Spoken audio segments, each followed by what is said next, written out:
Assalamualaikum warahmatullahi wabarakatuh. Pada pertemuan kali ini kita akan membahas tentang eh, gerak rotasi atau rotational motion. Jadi ada beberapa bahasan yang akan kita pelajari di sini di bagian konten. Ada kuantitas anguler, kemudian ada percepatan anguler konstan, kemudian ada gerak menggelinding rolling motion, kemudian ada torsi, torque.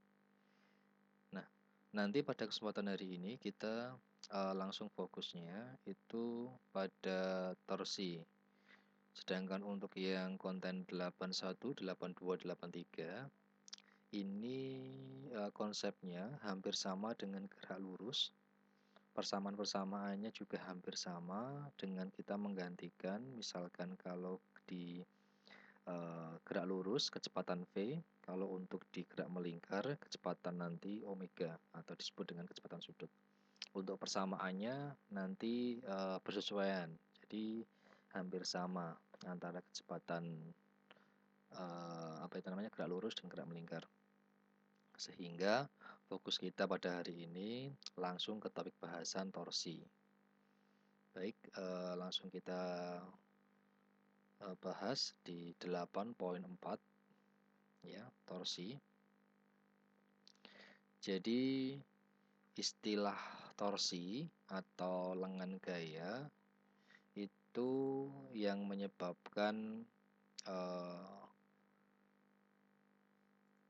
benda yang diberikan gaya dapat berputar. Jadi gaya yang menyebabkan benda dapat berputar di sini, ini nanti akan menghasilkan torsi, gitu ya, atau momen gaya. Jadi ini harus syaratnya yang pertama ada titik tumpunya atau sebagai pusatnya. Kemudian di sini diberikan gaya FB ke atas. FB ini akan karena titik tumpunya di sini, ini ya titik tumpunya, maka ketika kita dorong dengan gaya FB, maka dia akan berputar ke sini. Gitu ya. Beda halnya jika titik tumpunya di sini. Ketika titik tumpu di sini, FB itu akan memberikan arah ke sini. Nah, jadi titik tumpu itu juga akan mempengaruhi putaran dari benda tersebut.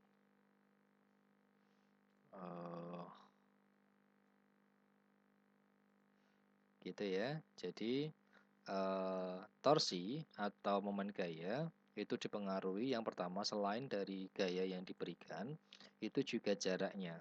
Gitu ya. Jarak terhadap titik tumpunya.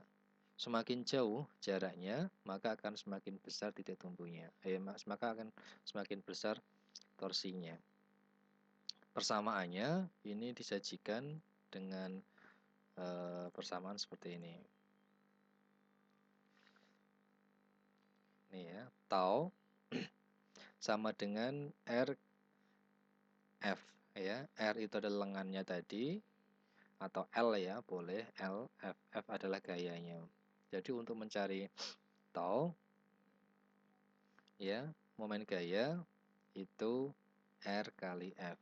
Nah, tetapi yang perlu dihati-hati di sini, jika gaya yang diberikan ada miring, ya ada dua cara untuk mencarinya. Misalkan kalau untuk RF itu yang paling mudah, misalkan kita punya benda, ya dengan titik tumpu di sini, kemudian diberikan gaya dorong ke atas tegak lurus, ini F, ini R jaraknya, sehingga untuk mencari tau tinggal kita kalikan R kali F. Tapi beda halnya jika membentuk sudut theta, ya jika membentuk sudut theta ada kemiringan, maka untuk mencari tau ada dua cara. Cara pertama itu F dikali F-nya tetap F-nya dia. Misalkan F-nya 30 di sini ya 30 dikalikan dengan R-nya, itu R bukan lagi jarak antara titik tumpu dengan apa tadi? Gaya tadi. Tetapi R yang dimaksud adalah R tegak lurus. Jadi kita memperpanjang memperpanjang gaya kita sini tadi diperpanjang lu terus, kemudian dari titik tumpu kita tarik garis tegak lurus dengan perpanjangan gaya tadi. Ini disebut dengan R tegak lurus. Yang kita pakai nanti ini, ya. Jadi nanti F tau sama dengan F-nya tetap tadi dikalikan dengan R yang tegak lurus tadi. Silahkan. Atau cara yang paling umum kita menggunakan cara yang kedua. Gitu ya. Cara yang paling umum kita menggunakan cara yang kedua. R-nya tetap jadi tau dikalikan R-nya tetap sama dengan yang kita ubah adalah F-nya. F-nya yang kita cari nanti adalah F yang tegak lurus. Berarti kita uraikan. F-nya yang semula adalah miring ke sini. Kita uraikan yang tegak lurus. Yang kita cari ini nanti. Ya, yang kita cari nanti ini F tegak lurus ini. Semisal di sini ada theta, maka F tegak lurus itu sama dengan F sin. Gitu ya. Maka nanti F sin. Ya, F sin. F sin theta. Oke ya, ini persamaannya adalah tau sama dengan R F sin theta. Ini berlaku jika F-nya adalah untuk sudut tertentu theta.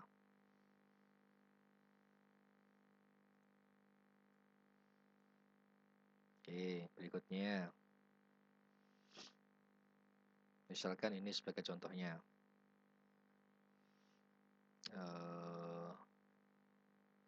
Ya, kita coba kerjakan. Misalkan di sini ada sebuah tangan, otot bicep. Ini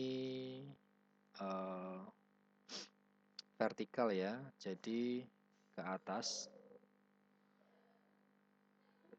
Nah, di sini ke atas otot bicepnya ya. 700, titik tumpu di sini titik tumpunya. Ini titik tumpunya. Jaraknya di sini, jarak titik tumpu ini tadi dengan otot bicepnya yang tadi hanya 5 cm ya, segini doang, hanya 5 cm. Ini udah tegak lurus. Kalau tegak lurus tinggal kita kalikan. Jadi untuk mencari taunya tinggal kita kalikan 700 dikali 5 cm kita jadikan meter, 0,05 meter sama dengan 35. Nah, beda halnya untuk yang kasus yang B, ternyata ini membentuk sudut. Jadi seperti ini. Jadi kalau kita gambarkan, kita lihat bagian bawah aja.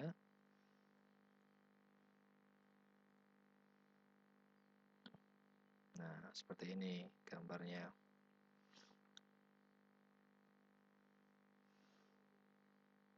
Ini F-nya ke atas, 700 ke atas. Ya. Ini. Nah, tangannya ini, bidangnya ini, bidang tangannya tadi. Tangan yang miring ini, yang ini. Nah, yang ini F-nya ke atas. Nah, ini kan 30, sini 30, maka bawahnya adalah 60. Maka ininya 60. Ini 60. Ya. Sehingga atau ini ya, saya hapus dulu. Jadi bidangnya itu yang ini bidangnya ya, yang miring ini bidangnya. Kemudian ini titik tumpunya ada F-nya ke sana. Sehingga F-nya ini udah 60. Sehingga untuk mencari torsi kita cari ini ya, F tegak lurusnya dengan dikalikan sin tadi. Jadi tinggal kita kalikan aja. Ini F sin 60. Ya. F-nya adalah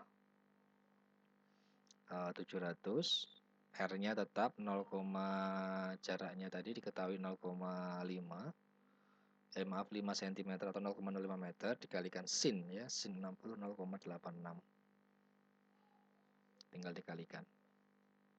Gitu ya. Jadi itu yang membedakan yang membentuk sudut sama yang tidak membentuk sudut.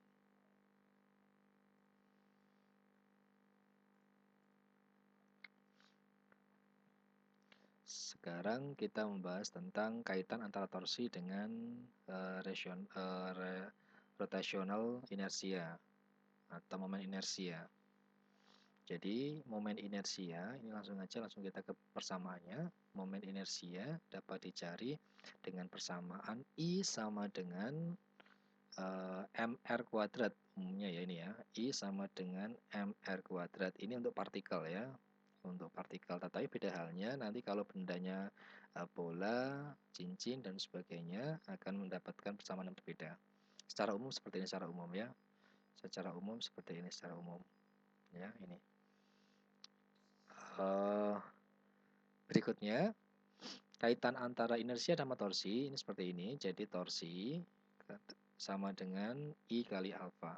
Ya, ini kaitannya torsi I kali alfa. Ya. Oke, nanti akan kita gunakan persamaan-persamaan tersebut.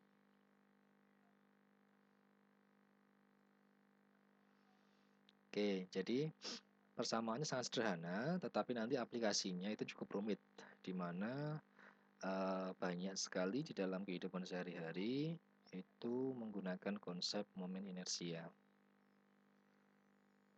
Ini contohnya.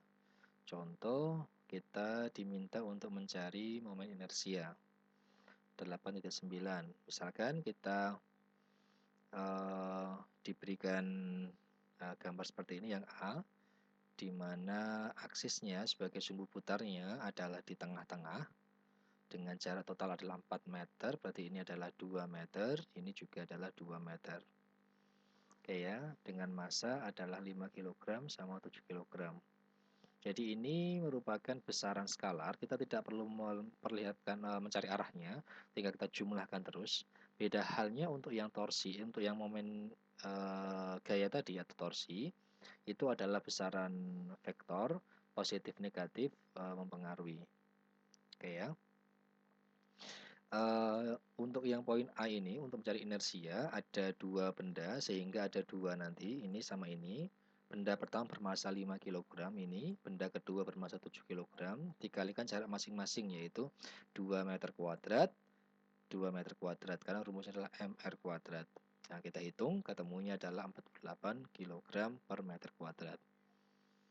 Untuk yang poin B, ini dibedakan, sumbu putarnya itu digeser ke sebelah kiri sejauh 0,5 meter di samping massa 5 kg, sama aja.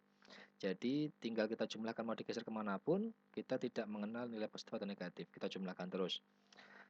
Jaraknya, yang pertama jaraknya, jadi di massa di 5 kg ini jaraknya terhadap titik putarnya adalah 0,5 ini, 0,5.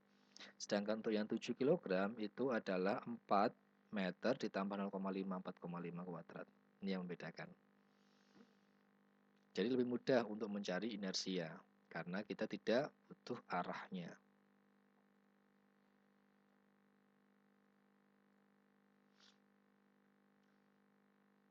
Untuk yang partikel tadi, untuk inersia sama dengan IM ya, langsung mr kuadrat. Tetapi kalau untuk bendanya berbeda, seperti pejal, silinder pejal, itu tidak hanya mr kuadrat tapi dikalikan setengah.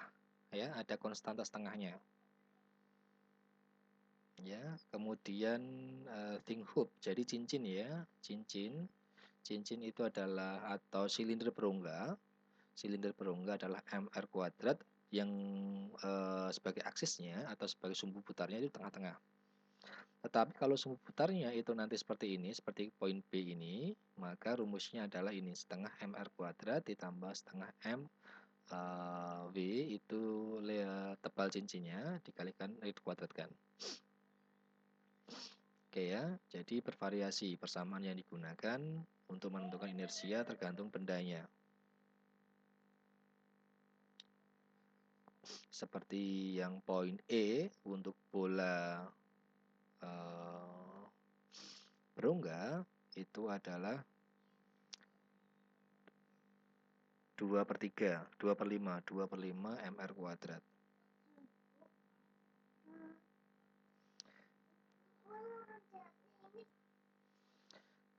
Yang tadi ini ya 2/5 itu untuk yang pejal, sedangkan untuk yang berongga itu nilainya 2/3, 2/3 mr kuadrat. Oke, jadi hanya itu materi berkaitan tentang gerak rotasi. Nah, kita akan mencoba menyelesaikan beberapa permasalahan tentang gerak rotasi. Jadi yang pertama ini, contoh 8.10. Ini misalkan ada sebuah katrol, ini kita asumsikan sebagai silinder pejal. Silinder pejal itu ditarik ya, ditarik dengan gaya Ft, ya, ditarik dengan gaya Ft, di mana di sini itu juga ada gaya geseknya. Jadi gaya geseknya di sini Fr friction ya, gaya geseknya dengan jari-jari silindernya adalah 3 cm. Kemudian di sini diketahui bahwa torsinya, jadi torsi frictionnya itu adalah 1,1 meter Newton. Kemudian ditanya di sini adalah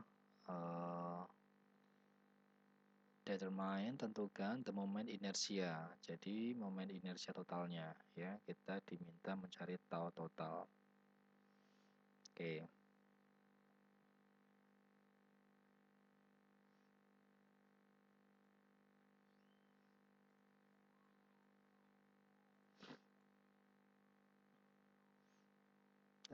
Moment inersia, iya bukan tau ya, tau kan torsi. Kita diminta mencari inersia. Jadi yang pertama kita mencari, tadi kan kita punya persamaan bahwa inersia ya, torsi, sigma torsi itu sama dengan I kali alfa. Jadi untuk mencari I yang kita butuhkan adalah sigma tau. Kita mencari sigma tau dulu yang pertama. Yang kedua kita mencari alfa, gitu ya. Kita mencari alfa, ini urutannya.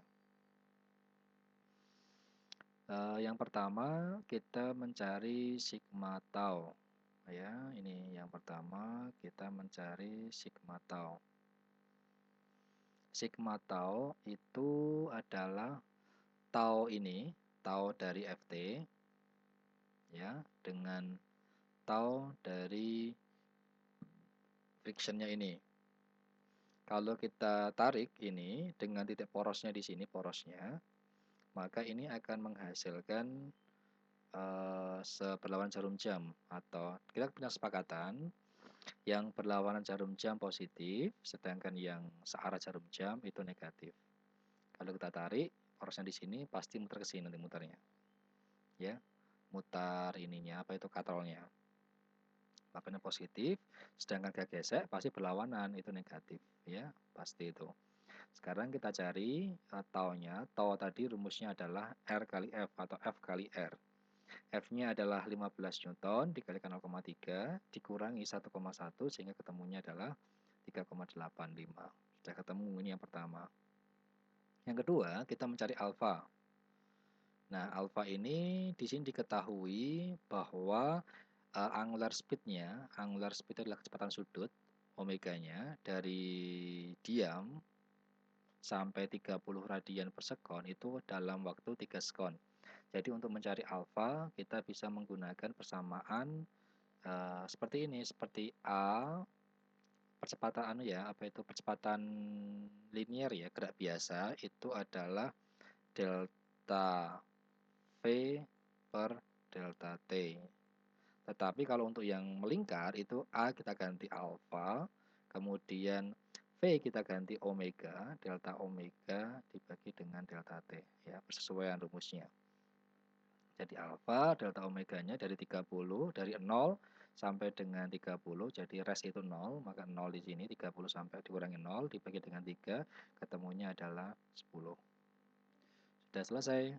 Kita sudah menemukan nilai yang pertama sigma tau, kemudian yang kedua adalah nilai alfanya, sehingga untuk mencari I tinggal sigma tau dibagi alfa. Sigma taunya adalah 3,85 dibagi 10, ketemunya I sama dengan 0,385. Oke, seperti itu ya.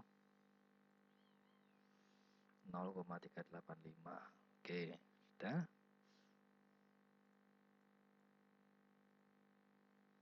Nah, berikutnya. Nah, ini sudah beda lagi. Meskipun sama-sama katrol, kalau yang tadi ditarik dengan gaya, jadi ada gaya FT, ditarik langsung dengan gaya. Tetapi kalau yang ini yang menarik adalah ember, beda konsep lagi. Jadi ini coba kita selesaikan caranya. Kita diminta untuk mencari hitunglah angular acceleration, jadi alfanya, percepatan sudutnya, dan linear acceleration, jadi percepatan linear biasanya A-nya.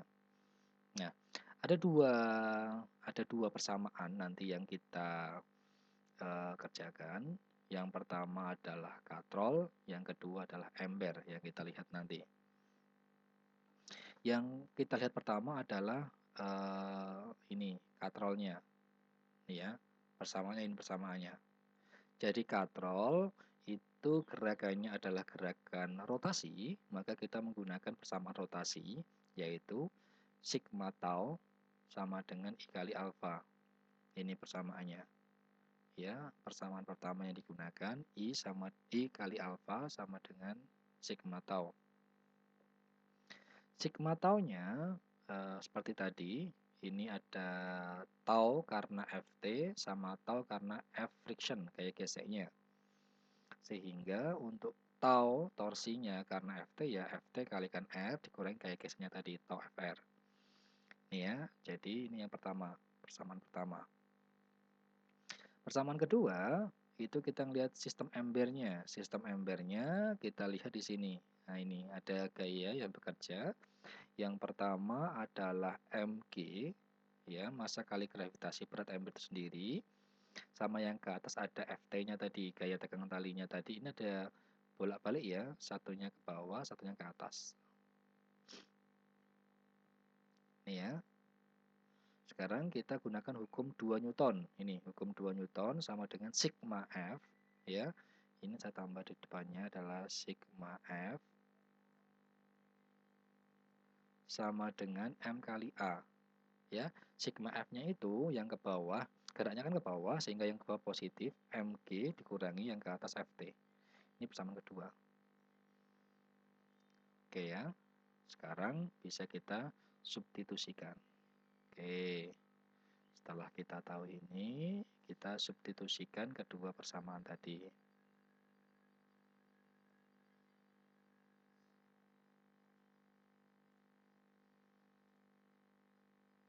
Nah, kita substitusikan.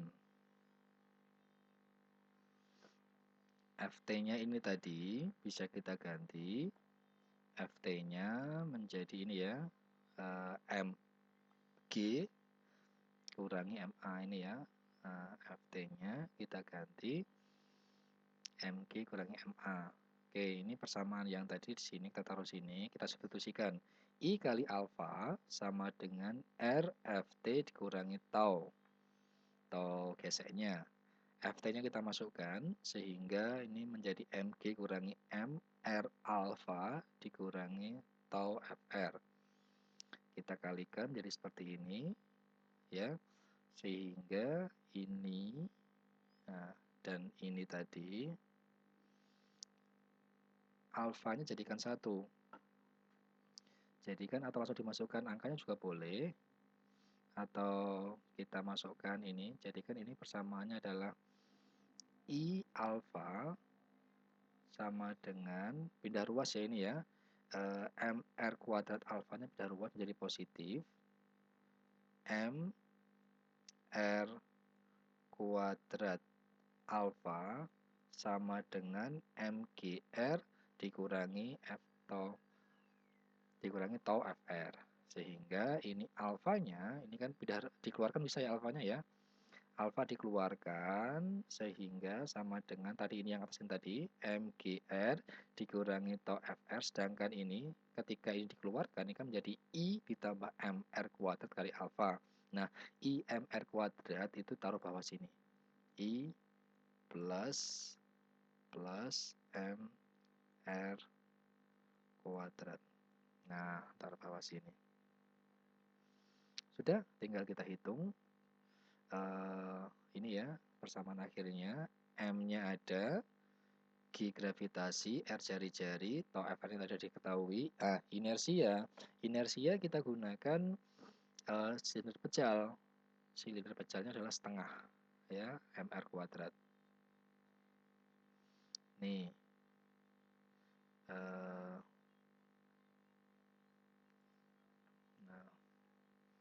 I-nya kita gunakan ini. Bentar.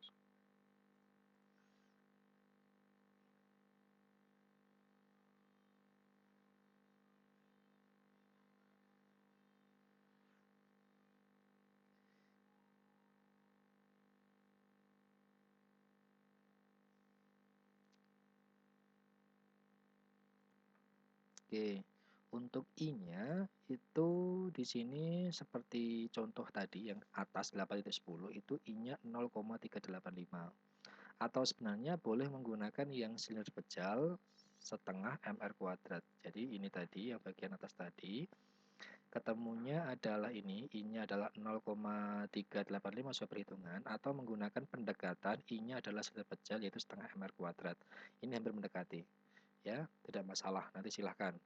Kalau ingin mudahnya, jadi I-nya kita gunakan langsung inersianya setengah mr kuadrat. Karena itu silinder pejal. Oke, berikutnya tinggal kita hitung, nanti ketemu nilainya 6,98. Ini untuk yang alfa atau percepatan sudutnya, sedangkan untuk mencari A itu R kali alfa, ya. Untuk mencari A itu R kali alfa, kecepatan linier itu R kali alfa. 0,33 kali 6,98 ketemunya adalah 2,3. Oke ya, seperti itu. Berikutnya ingin saya ini juga ada istilahnya energi kinetik rotasi. Jadi ketika benda menggelinding, itu energi kinetiknya itu ada dua, yaitu energi kinetik linier setengah mv kuadrat ditambah rotasinya. Energi kinetik rotasi adalah setengah I inersia dikalikan omega kuadrat. Jadi gabungan ini energi kinetik itu tidak hanya setengah mv kuadrat, tetapi ditambah setengah I omega kuadrat. Kemudian setelah mengenal energi kinetik, ini juga ada istilahnya momentum angular. Momentum angular itu adalah L ya. L sama dengan I kali omega. Ya, I kali omega. Nanti juga mengenal istilahnya hukum kekekalan momentum angular. Jadi L aksen, nah, L aksen sama dengan L ya. Atau nanti I aksen, omega aksen sama dengan I kali omega. Nanti juga ada. Oke ya, materinya cukup sekian.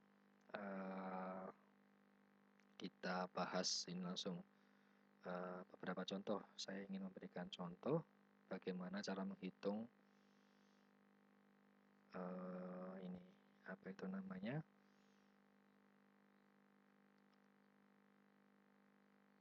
Torsi. Nah, misalkan ini. Oke ya.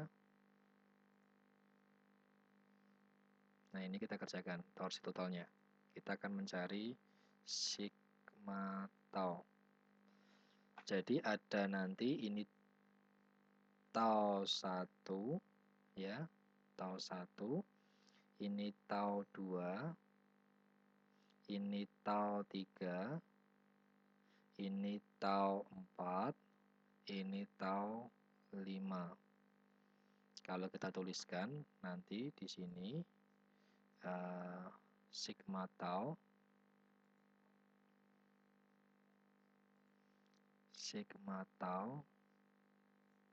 sama dengan ada tau 1